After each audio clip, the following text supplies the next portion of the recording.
In this video, you will learn how to use concat array function in JavaScript. And concat is probably not a familiar word. However, maybe you're more familiar with concatenate or else with merge. So what is it? Concat function in JavaScript basically merges two arrays into a single array. And this is a very useful function if you want to show specific values and then you want to adjust something like a chart. Imagine you have a chart where you want to show first for 1 year and eventually you figured out you want to view a year before that as well. So for 2 years, you can do that with concat array. So let's look at this. So if we are here, we have here our HTML document and we have here our very basic JavaScript template here on our website. And what we want to do is we want to merge an array. We want to create an array and then we want to merge an array. So to create an array, we have to do the following. It's basically this. We say here, let's give it a constant, and this constant we will give this name month.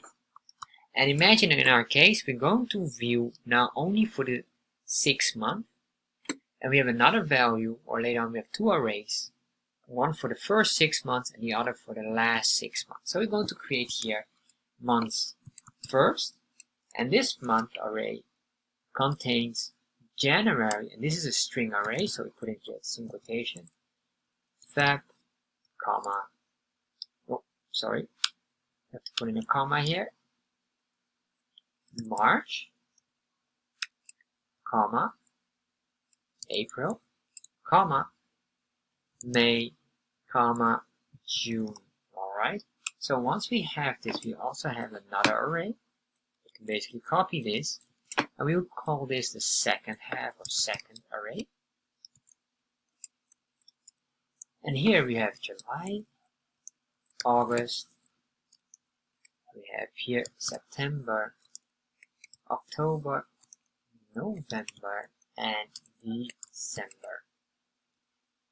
Alright, so we have these values here, and let's start to show them in our console log. Console.log, and we can echo out or show these values in our console log, the first month, and we have the second month. So once we save this, we go here, refresh this, and then we open up our developer tab here. And you can see now we have two arrays indicating here. And if we open up the array message or the developer tab, you can see here the following. We can see the length here. We can see also all the values indicating here, starting from 0, which is standard in an array because it's 0 based counting. Alright, so we see here the first half, and then we see here the second half. So how would we add up them all together? Well, basically we can do that with a concat. So we can do here concat. What we will do as well is we have to make sure that we get in the value. So what we want to do is we want to add this, or we want to put within the first array the second values here between. So, or we attach them at the end. So we copy this here and put it here. And as we do this, we can save this, and once we do that, we refresh, and you will not see anything now, of course, because we didn't add our console log here. What we can do here, and this is probably more better, is to give it a new value. Say const year equals that. Alright, and then we say here console.log year.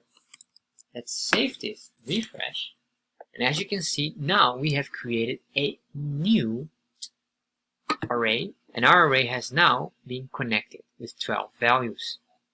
However, if you would say, well, do I lose my previous arrays? No, in this case you're not losing them. Why? We only concatenate them together by creating a new value or array. So this would mean if we would do here again console log, we put it here at the very end, you will see that those will not disappear. Let's save this. There you are. As you can see now, we have the full year being displayed here correctly, And then we have here another array with the half of the first half of the year. And then we have here the sixth or the last half of the year. And that's basically it. And the reason why this is useful is imagine you have a chart. And in this chart you want to show the difference. But after that you want to go back to the default mode where it's maybe shown for 1 year. But sometimes you want to zoom in for a while. And then you want to zoom out. Or you want to go to the previous year. Then back to this year. And then you want to have not only this year, you want to have last year and this year together on the chart. And this makes sure that you don't really destroy the core data of your values. You only create a new value based on modifying your array. That's very important. Knowing how to manipulate and modify array is essential without damaging the source code, basically. So if you like videos like this, subscribe to my channel. And if you have a question regarding to this array or how to do merge array with different situations, post them in the comment section below. And if you're interested in learning about Chart.JS, check out my Udemy course. You can find a link in the description box below.